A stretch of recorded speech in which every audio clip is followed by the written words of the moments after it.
fans on YouTube. Okay, well, you're on now. Hey, everybody. Well, keep going. uh, On YouTube. that was funny, an echo. Welcome to the Firearms Insider Gun and Gear Review Podcast, episode 280. On this show, we showcase gun reviews, gear, and anything else the gun enthusiast may be looking for. We strive to evaluate products from an unbiased and honest perspective. I'm your host, Chad Wallace from the Firearms Radio Network, your source for all things firearms related.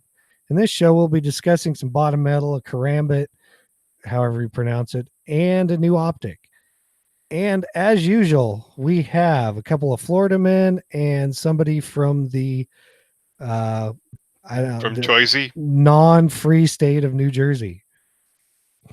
So Rob's not on mute. Let me just say this. What I did last week in Florida, right now it is just too bloody hot to do anything after about 10 o'clock in the morning. So that means you did nothing. Oh, I could go outside, but man, you sit outside and if you move, you're like sweating buckets because it's like 110 degrees with the heat index and freaking 98 relative humidity. I mean, goodness gracious. Reasons not to live in Florida by Rob. Yeah, well, wait till the winter rolls around and you're under 8 feet of snow and I'm sipping martinis on my back patio. I live in the Pacific Northwest. If we get 8 inches of snow, it's like a miracle. So, it just rains a lot here. I'll take the tempered winters for the hot summers because thank God for air conditioning. I hear you. Okay, so Zane, is your stuff working? I might be working. It is. I didn't do much. I did some dry fire stuff. I've kind of gotten out of the dry fire habits. I'm trying to get back into that. And then I read the book. I told you guys pre-show, but I read the book Warnings Unheeded by Andy Brown, which is gun related, and it's pretty good read. But yeah, like Rob said, it's just too hot to go outside and do stuff. Okay, well, I'm going to go next since I know Tony actually did something. I did about a lot of nothing, except I did go down to Eugene and spend that gift certificate at the gun store that I won. I did not buy a gun. I just bought accessories. So, stuff that I needed to complete a build, stuff like that. And then a while back, I did get this Build a Custom 1022 book because, we're talking about books, step by step.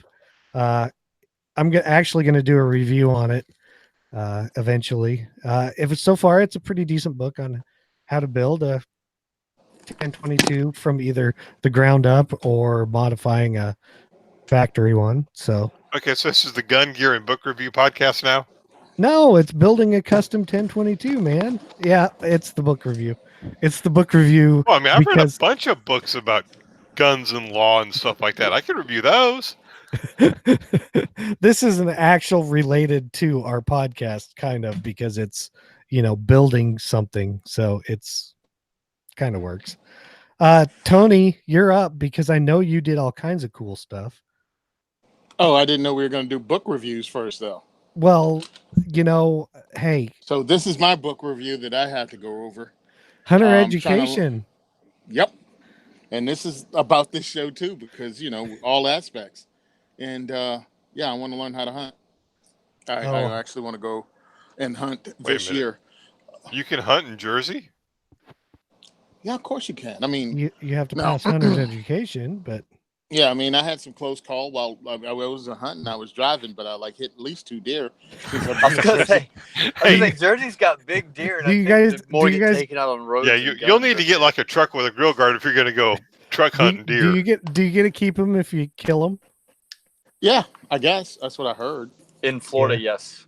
Yeah, you just have to get the police officer to sign that the deer's roadkill, basically. Yeah, that's that. They changed that about a year ago here. So, and ever since then, I've seen deer on the side of the road, but I've never actually seen anybody do anything with them.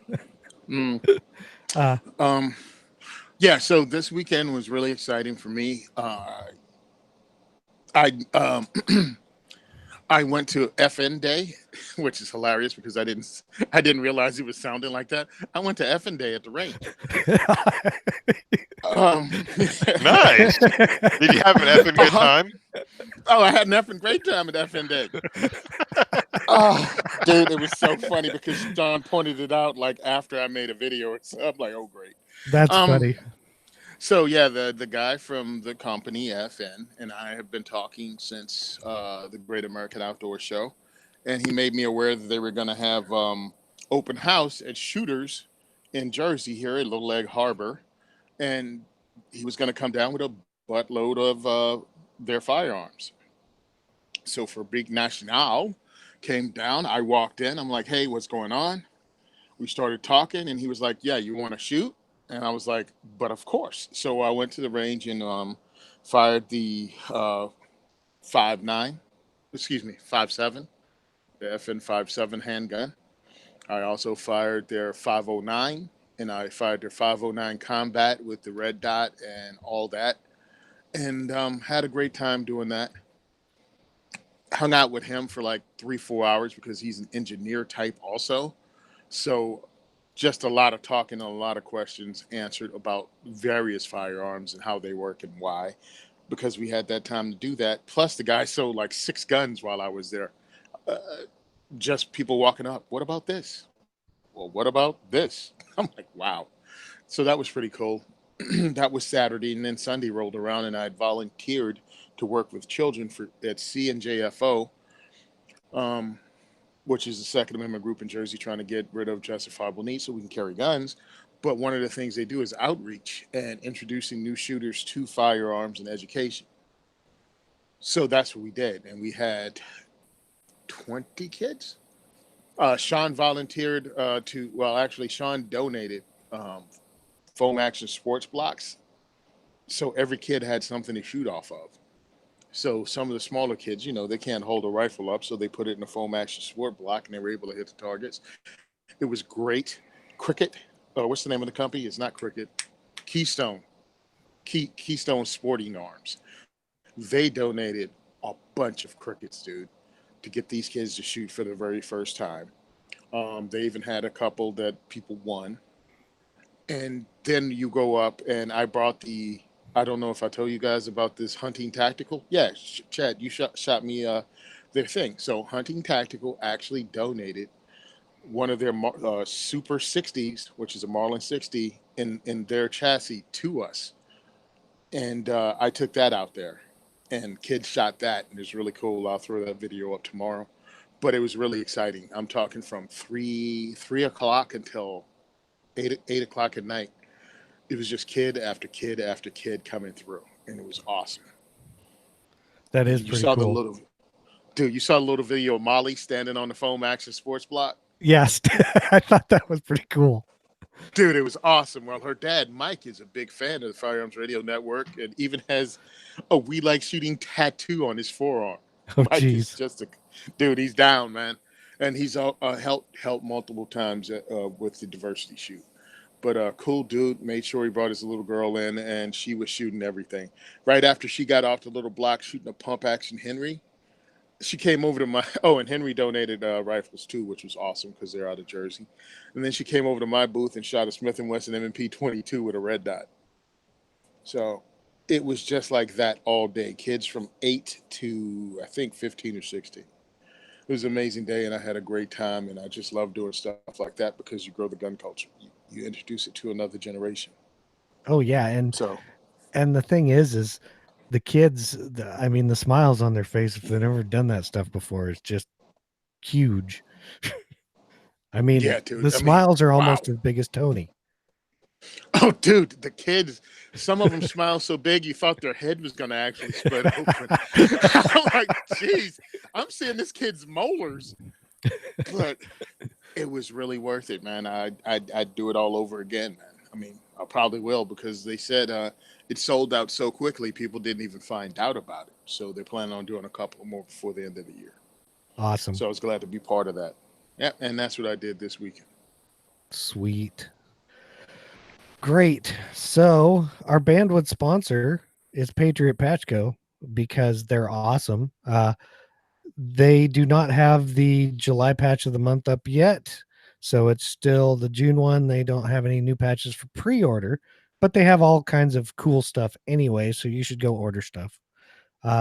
Also, if you want, check out gunstreamer.com for firearms related video content. And if you're shopping Amazon, please use our affiliate link at firearmsradio.tv/Amazon. And now it is time for Rob to tell us all the things that you probably already know. The views and opinions expressed in this podcast are those of the individual co-hosts and do not reflect the official policy or position of the Firearms Radio Network and or their employers. We're back to this is not legal advice, nor should it be considered as such. Viewer discretion is advised. This is especially true on live shows. And maybe one day Chad will give me the same freaking disclaimer to read. Hey, you had it the same for how long? I like the same. I don't like change, especially when it comes to this kind of crap that Sean wants us to read. Actually, I don't think he cares. Let's skip the disclaimer. No, we want to put it in there. I mean, why not? Okay, illustrious leader. Yeah, all right, well, let's get on. Well, since we're all too lazy, we're too hot, and too whatever, we didn't do a review update or anything. We're going to talk about a nice little magazine from Boyd's. What the heck? What would they call it? AI Ruger American Bottom Metal? It's from Boyd's Gun Stocks. It is their Accuracy International Ruger American Bottom Metal. I mean, it looks pretty cool, but let's get into it. And what the MSRP is $109 plus you have to buy one of their stocks or modify a stock which of your choice to fit it, but that's a big pain in the butt. Their stock prices start at like $163 for the Ruger Americans, so you're looking at total $270 maybe or thereabouts. But what this is as some people know, Accuracy International makes kind of the gold standard in bolt action magazines. So this is for the short action ones. So 204 Ruger, 243, 708, 6.5 Creedmoor, 6mm Creedmoor, and 308. And a big advantage with going with Accuracy International mags is lots of companies make mags for that pattern now, like Magpul makes a 10 rounder, Modular Driven Technologies, MDT makes like, I think, a 7 rounder. Plus you can get 5s, you can get, there's a bunch of them out there, which is nice. And they started making it, like we said, for the Ruger American. They show it with, looks like a P mag, but let's see. It allows Boyd stocks to accept a Ruger American rifle with AI mags, which is really nice. They did it in their precision rifle already. Those are AI style magazines, and I know Rob has one of those. So it's CNC machined. They do a nice job. It's got like a mag release. It's got the trigger guard in metal, the piece that bolts in, and then it's got a pretty good size magazine release, which is kind of cool. It looks like it's a push to release magazine. So you push it, might be able to reach it with your trigger finger. I guess it depends on which stock you have on. I've done a couple reviews on some of the Boyd's laminated stocks. I really like them. I saw their press release that said they were coming out with the bottom metal, and I'm all about, standardizing platforms. So AI magazine kits are pretty much the standard. So I threw it in here, and you guys can decide if you want it or not, but it's kind of a cool AI magazine kit. I guess Tony, our friend, instead of looking at the magazine kit because he didn't care, I don't know if he cares, but he got sidetracked looking at all the stocks he can get from Boyd. So on a side note, look, we're guys. It doesn't take very much to get us distracted. Ooh, shiny object. Ooh, shinier object. Ooh, pretty. Tony said, "Ooh, a squirrel," and he was gone. Yep. So He didn't even read the write-up on this thing. which that's amazing for Tony. Well, I read the write-up. You remember? Just didn't understand it. Oh, So Here's what you need to know. If you want to buy this, you got to spend $110 for this, plus another $170 on a stock. there you go. So it's like $280. Or you can inlet the stock yourself. how dare you guys say I didn't pay attention? Hey, quick question. On a Savage Axis, is it long action or short action when it's in 30-06? It's a long action. All right, thank you. I think Tony's ordering a Boyd stock, don't you? Yeah. So is It anybody? looks pretty cool. Yeah. I mean, It looks snazzy, cool. I mean, now I'm guessing the picture they're showing with the multi-colored wooden stock is probably a little more than $170. I don't think so. Really? Yeah, Because not normally really. those stocks are like really expensive. Because I think most of the Boyd they're cool. stocks, they're laminate stocks. You can get them in a bunch of different colors, Mhm. and most of them are around $200. That wow, looks okay. like a lightweight, right? That looks like one of their lightweight Mm, thumb yeah. hole stocks. All right, $163. Okay, not bad. And that's in a bunch of the different laminate colors, So right, it's like Tony? like Yeah. 300, Yeah. a little over $300 by the time you throw shipping. It looks like when you start getting them in laminate colors, they just add $16.50 in that particular style. Yeah. Oh, that's not too bad. Nope. I mean, like you said, I got my Ruger Precision, and I can be honest with you, that thing can outshoot me. The only reason to put a stock on there is just because you want to change the look of it. Right, and this is more for the Americans, which are the same action, I believe, as like your precision rifle. It's just Yeah. most of the Ruger Americans that would use this, they come in, their standard wood stock or synthetic stock, or the Ruger American is designed to be, I don't want to say an entry level, but it's designed to be a darn good rifle that you can get for what, $600, $500, something like that. Yeah, It's been a while since I priced them. What is for what? The Ruger American. Ruger American. Yeah. Ruger American started like $3, and they're that entry. You start now. You bought your Ruger, and you go, okay, I want to upgrade or get something better. Then you can upgrade still in the Ruger American, or just stick with Ruger as a product and get some really nice stuff. And why not? The other advantage to this is I don't think all the Ruger Americans some of them have blind magazines, I believe. And by going this route, you get rid of the blind magazines. You mean the non-removable magazines? Yes. Yeah, that does kind of. I've had a few close calls where people saying, my rifle's unloaded, when they have to rack it to unload it every time. Like, no, there's an extra round in there, buddy. Yeah, because they short stroke it or something. Well, because they forget they have 3 rounds in the rifle, and they I jack the racked one it 3 out. times. Yeah, No, you didn't. Yeah, but I mean, this is cool for a Ruger American. I mean, I make it look it would make it look like a really slick rifle. Now, and don't knock Ruger Americans. I've shot several of them, and they're actually a pretty good shooting rifle. Yeah, I like. I have no problems whatsoever with them. What happened was Ruger changed the market when they came out with the American series, and everybody started doing it after them. Like Ruger came out with the American series. Axis had came out with their Savage first, right? The inexpensive plastic. I think so. Yeah, because I have one. They didn't give it the good trigger. They just gave it a regular trigger. Ruger was like, no, we'll give it that Ruger, whatever the trigger with the dingus is on it. But the Accu trigger, whatever that is? Yeah.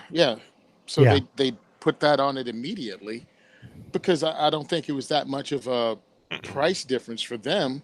But now all of a sudden you got a better rifle. And what happened was the Savage Axis got smoked, and Savage had to drop their good trigger in it and call it the Axis 2. But yeah, Ruger stepped in and swung for the fence, and just has been riding this series out, and I think it's amazing. And now other companies like Boyd, they're coming up with stocks for it, bottom metal for it. So now all of a sudden, the rifle you bought for $350, you can reach back in and for another $200, just upgrade this thing to something that goes from Well, I mean, entry level to looking awesome. And that way, instead of run out and dropping $1,400 on a rifle, you can build it as you have the money, Mm-hmm. and you get your own And cool you can, custom rifle. You got it. You pick the color, you pick the length of pull. Dude, this And and I'm looking at this Savage Axis because I have the 30-06 upstairs that I don't put any trigger time in because, you know, I thought it was a great idea to have a 6-pound 30-06. Do they have reduced recoil rounds for 30-06? Oh, you can load your own. It's called 223. Yeah, they do. You can get subsonic. Oh, dude. It's called hand load. Oh, I remember trying to see how this shot. So I had some, you know, decent hunting ammo, and I'm like, all right, let's see what 100 yards looks like in this thing. I pulled that trigger once, and I think I flinched when I heard door close for like a week. Like, I developed a flinch from this thing because it hurt. I'm like, any loud noises, man. I was like, ow, my shoulder. Yeah. Felt like Zane shooting a shotgun. So what you're saying is you want to buy a Boyd stock, and you're going to buy it by which one's the heaviest. Yes. What's heavy? What's heavy and has a really thick butt pad? Yeah, I remember. Yes. Okay. Well, Zane doesn't sound like he has anything to say about this, so I think it's cool. Yep, that's about it. Now I know he's going to have something to say about our next. Oh wait, that was the Boyd's Accuracy International Ruger American Bottom Metal, plus some stock discussion thrown in for fun. Next up, we have the CRKT Provoke Karambit knife. MSRP is $200, but this is not your standard karambit, or that's how I'm going to pronounce it. So if it's wrong, send me some pronunciation. It's karambit or karambit, same thing. Yeah.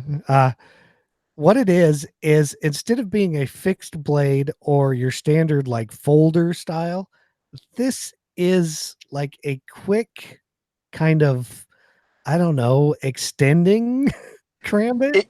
It's more similar to an out the front knife, but it's not out. It's not, but that would be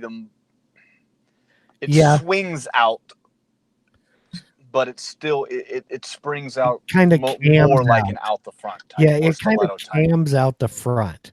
Yes. The best way to describe it is go to the link in the show notes and watch the video they have. Because that's the best way to describe it, because it's got a hole in one end where you stick like your finger, and because it's a karambit is like a curved knife that you hold backwards or something to that effect. And it's got a little lock that, so when you push it out with your thumb, it locks in place, and then you have to unlock it to fold it back in, and it shows you how to do that also. But it's a quick deployable karambit knife if you like those two. It looks like it's made from D2 blade steel. It is titanium nitride coated, lightweight, hard anodized aluminum handles. It does have a carry clip that's built into it. It's like a flush fit one. It's kind of hard to explain, but if you see it, you'll get the idea.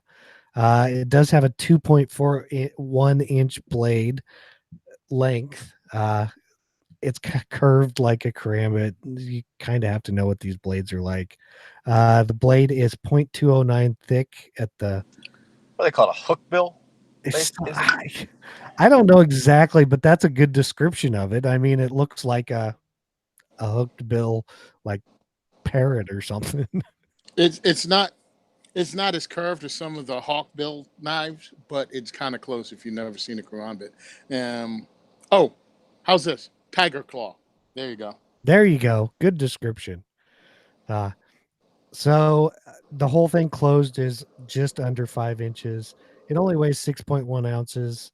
They do use 6061 T6 for the handle parts, and we already discussed it. Overall length open is 7.25 inches. Let's see. I don't really think there's much more to explain about it, but like I said, click on the show notes and go view the little video. It gives you a really good idea of how to use it. It's a cool looking little knife. No, I wouldn't say little. Zane's actually seen one in person. I have. I got to actually play with one at a cigar bar, sitting at the bar. So I don't know how legal that was, because in Florida that would technically be a concealed weapon. But whatever, we were playing with it. It's fun. We're not talking. How would it be considered concealed? Well, it wasn't concealed at the time. It came from concealment. Because like some have blade lengths, and this is a short blade. So no, our laws on blades are really stupid. And okay, weird, I'll just go with that. Yeah, but so anyways, dude, I was talking to this guy. Can't remember his name. Nice guy. Doesn't matter though. And he's like, "You ever seen one of these?" I'm like, "Yeah, I've seen karambits." And I was looking at him like, "Wait, whoa! I have not seen one like this." And I'm not a huge fan of karambits typically, because it's usually like guys who watch too many kung fu movies that are into them. But they are interesting. My whole thing is like the only ones I've actually ever liked were the fixed blade ones, but they're just hard to carry. Well, this you can actually deploy the blade with a firm grip on. You can grip it and deploy the blade without having to move any of your fingers or anything. Yeah, just your thumb. The way it cams out just by pressing it. The lock is very sturdy on it. When the blade locks, it locks. And if the lock were to fail, it's not like a fixed blade that's going to collapse on you and cut your hand. So I thought it was a really interesting design. I got, played with it for a little bit. And like I said, I'm not I think I said it last episode, I'm not really a knife guy. And I'm not really a karambit guy, but this thing was really interesting to me. And if it wasn't $200, I'd definitely get one. I still may end up getting one, but looks cool. All right, you know my problem is, if I bought this, I'd lose it within an hour of getting it. That's my one thing. That's why I don't buy expensive knives anymore, because I lose them. Yeah. This. Well, of course, Amazon, they have a knockoff for $20. So people you get what you pay for. I might get a knockoff. It's a knockoff, dude. The thing I love about it is it's just so darn unique. It looks cool. Oh yeah. It's like a transformer. And Tony, that's a really good point, because the guy who had it, that was his thing.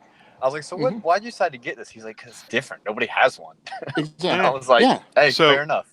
So Zach, when you were, Zane, when you were playing with it, can you deploy it either hand, or is it like right-handed only? Yeah. It's much easier. I wouldn't say much. It's easier to deploy right-handed, but yeah, I remember. You can learn to deploy it with your left hand. Yeah, because the blade literally cams out from the side and like tucks in. It's so hard to explain for the people listening. You almost have to watch the video. Yeah, it is just weird. Well, because what you've got is there's two pivoting arms. Yeah, arms, and they kind of like swing it out there. It looks pretty slick. I mean, it's very similar to an out the front knife. Instead of just coming straight out, it has a little cam action, but it's It locks into place, right?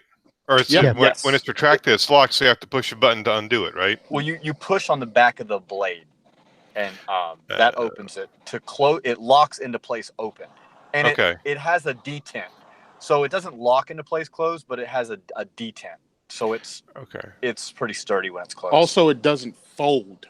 It doesn't fold closed like a regular folding knife. So it's not going to fold up on your knuckles. Yeah, it kind of retracts. Yeah, retracts. It doesn't fold, it retracts. One thing I like about it, I wouldn't use this for a defensive thing. Like, I would use it as an EDC. Something you pull out and you can take your time pulling out to cut open boxes, cut strings, play with. You know what I mean? Just hang out with your knife and do anything else with it.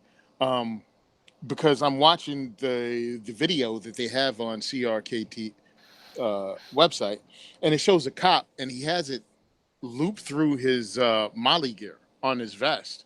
Now, when it's folded, if you don't know what you're looking at, you cannot figure out this is not. It looks like an emergency extraction tool or something. Which It I really think does. it would all. It seems like it would work really well for cutting Seatbelts and stuff. fabric Yep. and seat belts and stuff like that. And so I could see where it would come in really handy for something like that. And yeah, And then, he's got it mhm. clipped to his Molly vest or something.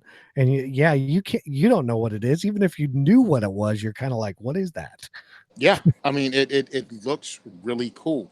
And I'm with Zane. If I'm going to use a karambit for a self defense tool, I want a fixed blade. I want something caveman simple. I mean, And that goes and with that's not even karambits. For yeah, honestly, any knife that I'm looking at putting holes in people with, I'd prefer it to be a fixed be a blade. fixed blade. Yeah, and my work knives are a folding knife sometimes because I had an incident with one that folded back over my hand when the lock broke. Mm. I really, this is sweet. Oh, and the pocket clip just looks really cool because it is flush with the knife until you're ready to clip it on your pocket, and then you push the top of it in, and it just wedges outward. It swings out a little bit and just clips tightly to your pocket. That's why the Hmm. cop was able to have it on his vest because it's just tight. So, what do I recommend this knife for? If you just like, I mean, it has a good tool still. It's D2 tool still. So everything is quality and it should be really slick and well made because it hits that price point with CRKT that it's a decent knife. You know what I'm saying? Yep. I'd go with it. I'd go Yep. with it and let me play with it. I would certainly choose this over I would not use a folding karambit for any purpose, whether it be just cutting boxes, defensive use. Like I'm not a huge fan of folding knives altogether, but especially the karambits because you have a reverse grip on them. For those who don't know how to use a karambit, you typically use a reverse grip with it, and with that curved blade, I don't want one that folds. This gives you the best of both worlds. It doesn't fold, but it is still, you can clip it to pocket with it retracted, so it's compact, but then you're not going to, like Tony said, fold it back on your knuckles. And two, when it locks into place, it actually locks into place, right? Mm-hmm. Yeah, it's a pretty good solid lock to it. You're not going to accidentally unlock the blade. Like it takes two hands to put the blade back. One hand to open it, it definitely takes two hands to close it. At least for me, without any, like, maybe if I played with it long enough, I could figure out how to do it. But Yeah, I watched the guy. I watched a few videos on this, and I watched the guy fold it by rocking it back because again, it doesn't flip like a regular knife, but it rocks back into place, and you can do it on your like knee or a desk, or you could fold it back one-handed if you had to. Um, and I know I'm going to tick off whoever wrote the thing about training, but if you're going to carry a karambit for self-defense, learn how to actually deploy and use a karambit because it's different than a knife, a regular knife. Just the use and the handling of it is totally different if you want to be effective with it. Yep. The guys I go to for my training here in Jersey, Martial Fitness, Martial Strength, is he taught karambit classes. I missed out on it because I had to work both days, but I've taken knife fighting classes, and yeah, you need to. Karambit is a special kind of thing. That it is. Mm-hmm. Okay. It falls into that what is it, butterfly knives back in the day when everybody wanted one, no one knew how to actually fight with it. But they all had it, and they thought the pinnacle of butterfly knives was just deploying it, and that's what I see with a lot of people with these too, karambit. Okay. Yeah, I'm watching the video on a finger. Mm-hmm. I'll be real quick. I'm watching another video on this thing, and it looks like when it's retracted, there's a piece of metal from the other side that actually covers the blade part, so there's no chance of it accidentally cutting your clothes. Yeah. Correct. Yes, it has like a little internal sheath type thing. And you can buy a sheath with it for like $30, I think. Yeah. Yeah, they offer you a sheath with it. I just clip it on my pocket though. Yeah, I don't know if I'd use the sheath either, but hey, they do offer one. And so that was the CRKT Provoke for all you guys that want to go buy one now. Because I think we all want to go buy one. If you knocked a couple zeros off it, Tony would buy two. I might buy one of the knockoffs to see how much see if I can keep it. But my problem is I'm with Rob.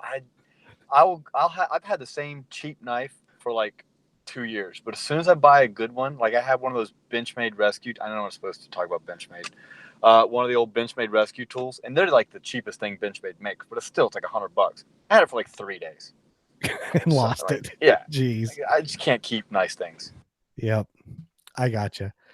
So up next is the Swamp Fox Optics new Patriot Series optics. It is a 6-24 by 50 scope with an MSRP of $429. I have not actually seen one of these or looked through their scopes. I have looked through one of their red dots because I have one for review, but they just brought them out like a week ago, something like that. They have tons of information on their website. I think their website is one of the best websites I have been to for information. So I'm going to give them props for their website. This is a first focal plane etched reticle. It has 0 resettable target turrets. Says they have tactile and audible clicks. You can get it in 2 different reticles, the sharpshooter MOA or the sharpshooter MRAD, either 0.25 MOA adjustments or 0.1 MRAD adjustment per click. Both of the reticles are a Christmas tree style pattern. These are not illuminated, so you don't get an illuminated. It's a 30 millimeter tube diameter. The eye relief is 4 inches, which is pretty good for something of this magnification. Field of view is 18 feet at 6x and 4.5 at 24x at 100 yards. Parallax is 15 yards to infinity. It is adjustable. Preset 0, it says 50 yards. 60 clicks, 15 MOA per rotation. 85 MOA max elevation adjustment and 65 max windage. Of course, it's fully coated optics. It does have a fast focus diopter, which is nice if you wear glasses or anything, but it's just nice to have. They are tactical turrets. It is 14.5 inches long. It weighs 24 ounces. It says it can handle 11,000 G forces, and it is IPX7 rated, so you can use it in the rain, etc., etc. And hey, Chad. Yeah. I think that was 1,100 G forces, not 11,000. Oh, it was 1,100, not 11,000. Yeah. Good thing somebody pays attention to me. I do not know if it comes with it looks like it has a fast adjustment lever. So I don't know if it's permanent or you could take it off if you wanted, but it does have one on there. That is nice. Let's see if there's anything I'm missing. Let's see if it says. Oh, it does. The aluminum throw lever fin. It includes both a low profile and high profile, so you get to choose which one you want. That's kind of cool. Hey, Chad. Uh-huh. They have a link called In the Box, and it says short and tall magnification throw fins. Hey, I just said they had that. Oh. Well, I'm not on the link. I'm looking at their other stuff. Oh, you're on the shiny objects now. I'm on their page with the 0 resettable. They have so much information on here. A lot of it I actually talked about already. This has flip up lens caps, a cloth manual, reticle manual, blah blah blah. Who cares? That's the given stuff in the box. See, where you need to go is you need to go over here at a glance. I read that. You can go to the reticle and it'll show you how their grids are, which is kind of cool. Some people don't like Christmas tree reticles. I think this is a decent one. It zooms in decent. It looks like you have, 2 MOA marks, is what it looks like. So let's see. One MOA holdover grids. So yeah, and then there's bigger marks at 2. I liked it. I actually want to see one of these. I don't know if you guys saw one of them when you were at NRA or not. I don't think they had this one there. Did you look at some of their like 1 to 8s and stuff? And yeah, I looked at their 1 to 4, 1 to 6, 1 to 8, and then a couple of I think the red dots 9 and a 4 to 12. But no, I don't think there was a 6 to anything there. No, I think they just brought this line out. Yeah, so, yeah. They look fine. Did you hear the interview he did on We Like Shooting the other day? I did, and I had already put this in the show notes. Made some very bold claims in that interview. I was like, say about that. Okay, I'm okay. I'm not saying he wrong, but that's a yeah. I would like to see that. That's a bold move, Cotton. It's a bold move. Anyways, one of the cast members, I think it was Nick, asked him, why should we, buy this over, like a Vortex or a Holosun? And he said, because you'll pay less and get better quality. And I was like, woo, okay. Hey, I'm not saying you're wrong, but that is a bold statement. Yeah. And, time will tell. But yeah, that was the statement he made. And I checked out their stuff at NRAM, and it looked fine. Looked through it. Glass looked, clear enough. It is. I think he said Chinese source glass, but that doesn't necessarily mean bad. All the stuff looked good. I didn't shoot any of it, obviously, but right. So yeah, I'm curious. We'll see. What the one thing I really like about this is it's just one more player in the budget friendly optic game, and the more those that come out there that are offering decent offerings for a good price, the more it's just going to cause competition, and it's a good thing. And the thing I like about it is if it's even remotely decent looking through a decent glass, because besides the imperfection in glass, how you grind it makes a big difference, and how you line it all up. But that's my expertise in glass. That's as much as I'm going to give you. But it's hard to find a decent, and I'm like I said, I'm not looking through it, but first focal plane, etched reticle for this price. Yeah, and I just can't remember if the ones I looked at, if they were first focal plane or second focal plane or etched reticles. I just don't remember. All I know is I looked through all their stuff, and I just kind of there were 7,000 booths there. Exactly. And that's the thing is,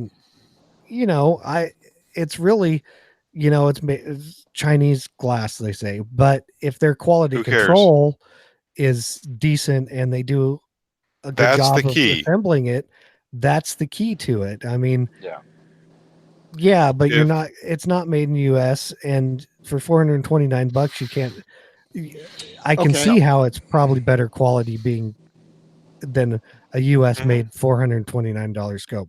But back in the day when we, the rule of thumb was you pay as much for the glass as you do for the rifle, right?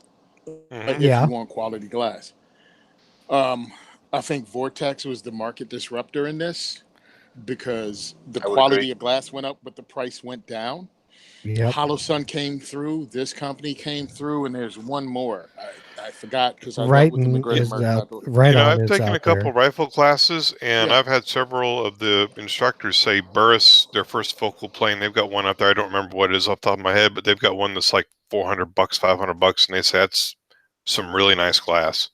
And when it comes to this, or what Zane was saying earlier, or Chad was, it's all in QC. It's all in quality control. How do they control the glass that's being sent from China or Japan or wherever they source their stuff from? And it looks really interesting. Because they step it up. All right. I've heard of companies actually sending their QC guy from America to China and kills it right at the end of the production line. Like, this is garbage and I'm not taking it. And that's what something seems to be going on that has enabled us to get really great glass. Excuse me, good glass for the price. Mm-hmm. I mean, first focal plane for under $500 was not heard of. What, last year? Not, It really yeah. wasn't.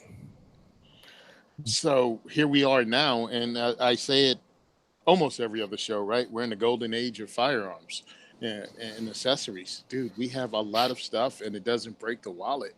I mean, growing up, reading all these books and reading about glass, you had to have loophole. I mean, that was like the standard, and the price Mm-hmm. was what, 3 times this to get something okay from loophole. Yeah.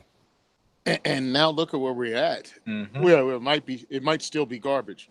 All right, just don't buy it right away, or check out what other people say about it, or drop $400 on it, and if it sucks, go online and sell it for 200 to 300.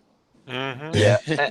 And again, it might, like you say, it might be garbage. I don't know, but I do know this is, the more companies we have coming in at this price point, the better off we're all going to be in the long run.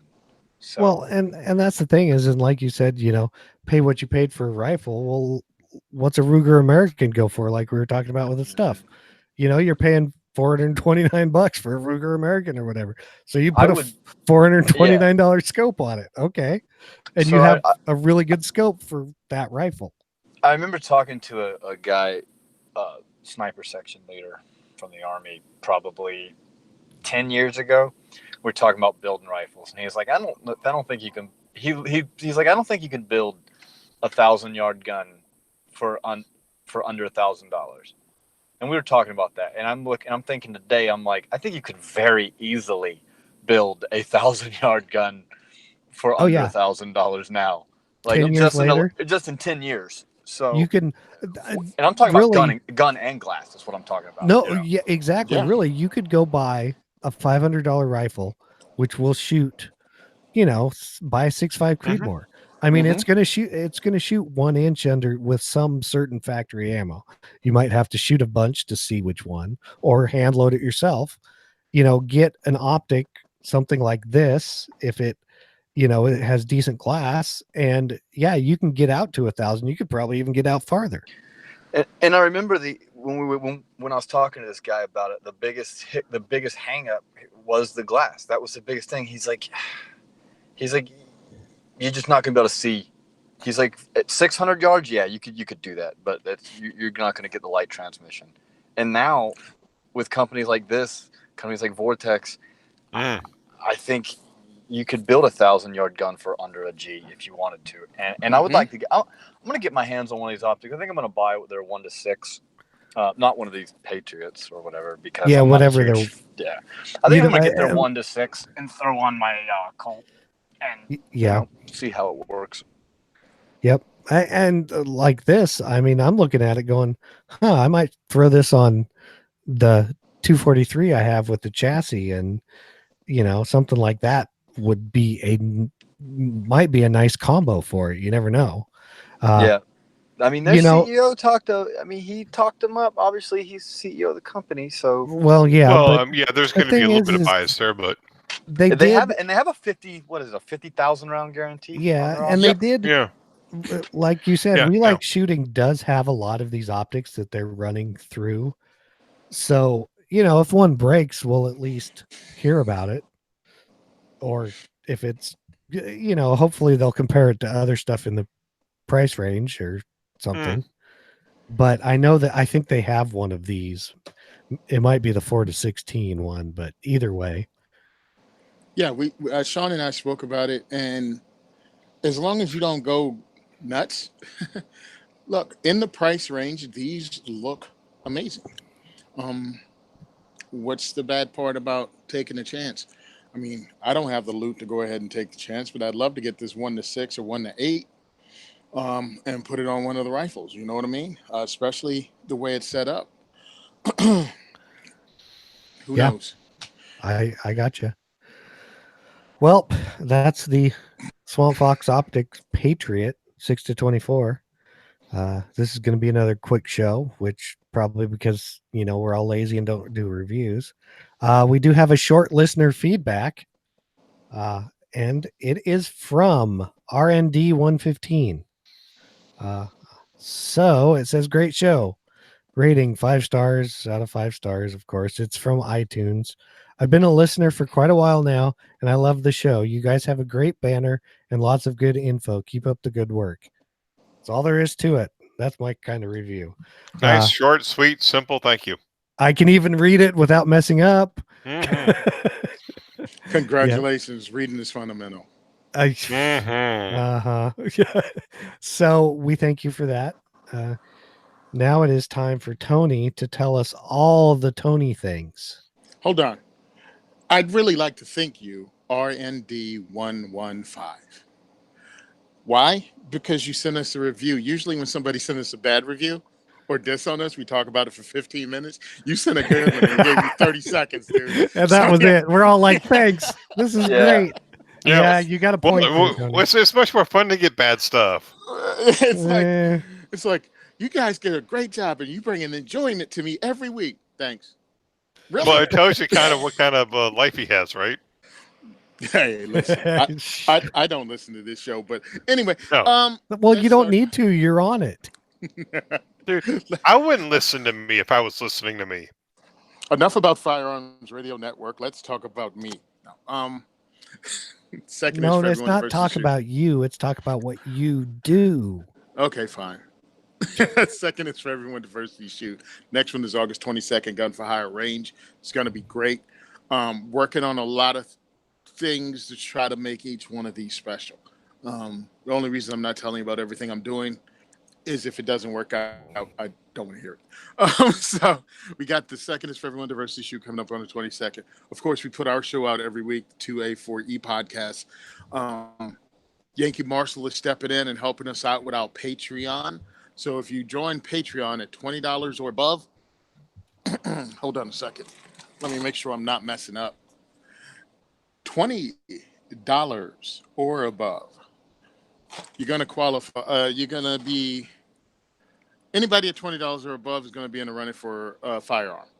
Starting July 1st, you join as a patron. So it runs the entire month of July. And as soon as the first, payment clears and everybody actually was in and sent $20 in August, we're going to draw. We're not going to draw anything. Just somebody will get this handgun.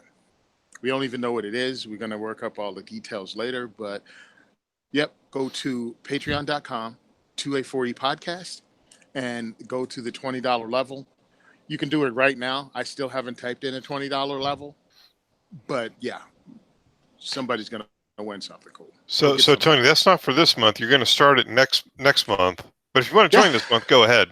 Right? Makes no difference. Get in there, because this is not going to be the only time it happens.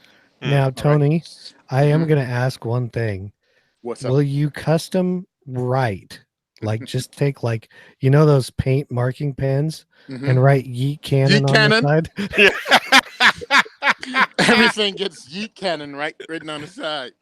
But I just have to make sure you say it a certain way. Like, someone's gonna get this handgun.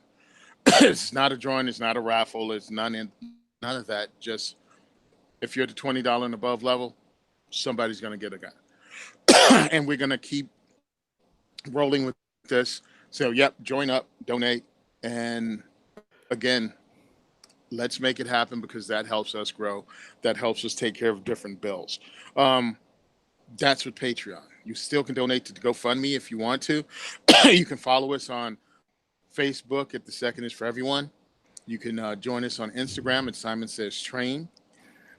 You can also purchase stuff from Black Bag Resources and have it sent to us by typing in 2A4E in the discount.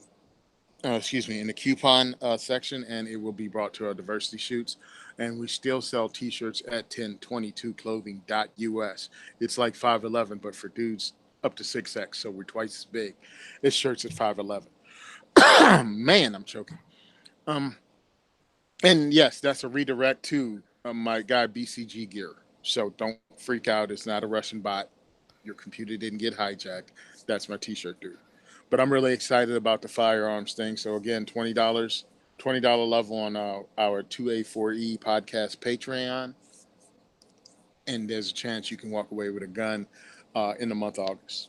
So starts July 1st, but you can join now too. Makes no difference. Awesome. That's what's going on. And thanks a lot. And thanks, Yankee Marshall, for getting involved with us, and G Webs for setting it up. Awesome. So send questions, comments, or feedback to gungearreview@gmail.com. Remember to subscribe and leave us an iTunes review, just like what was it, R&D 115. So hey, we like them. They help us supposedly somehow. Check out all the other great shows on the Firearms Radio Network at firearmsradio.tv. Be sure to visit the Firearms Insider. Check us out on Facebook and Instagram at Firearms Insider.